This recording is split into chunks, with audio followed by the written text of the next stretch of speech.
रुद्र जी, आपसे भी मेरा यही सवाल है, क्या लगता है आपको इस बार एनडीए बाजी मारेगा या फिर इंडिया?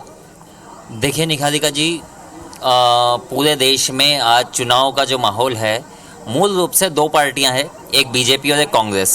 इसको यदि हम देखें कि 1980 में जब बीजेपी की ऑफिशियली एक घोषणा हुई थी, जब औपचारिक घोषणा हुई थी कि इसका नाम भारतीय जनता पार्टी रखा जाएगा, उस समय दिन के 11:30 बजे इसकी घोषणा हुई थी और जो कुंडली बनी थी वो बनी थी हमारी मिथुन लग्न की।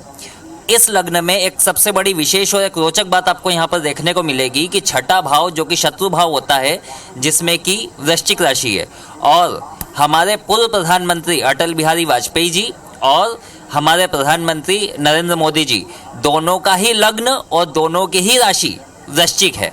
अब चूंकि बीजेपी के शत्रु पक्ष की जो राशि है उसका स्वामी ही इन दोनों का है, और ये दोनों ही, और आज तक आप देखेंगे बीजेपी के 2 ही प्रधानमंत्री बने हैं, वो भी निर्विरोध।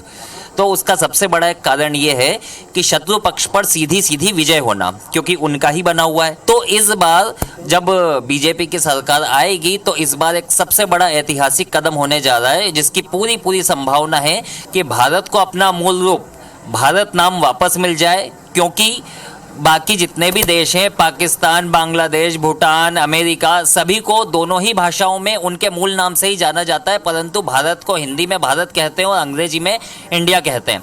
तो इसे पहली चीज, इसका मूल नाम वापस मिल जाए। और दूसरी बात, जो देश की कुंडली है उसमें हमारे देश का विस्तार होता नजर आ रहा है, तो हो सकता है। बिल्कुल, तो चलिए, रुद्र जी का यही कहना है कि देश का विस्तार हो रहा है। एक बड़ी बात कही है कि हो सकता है इस चुनाव के बाद जो भारत और इंडिया 2 नाम है वो एक ही हो जाए।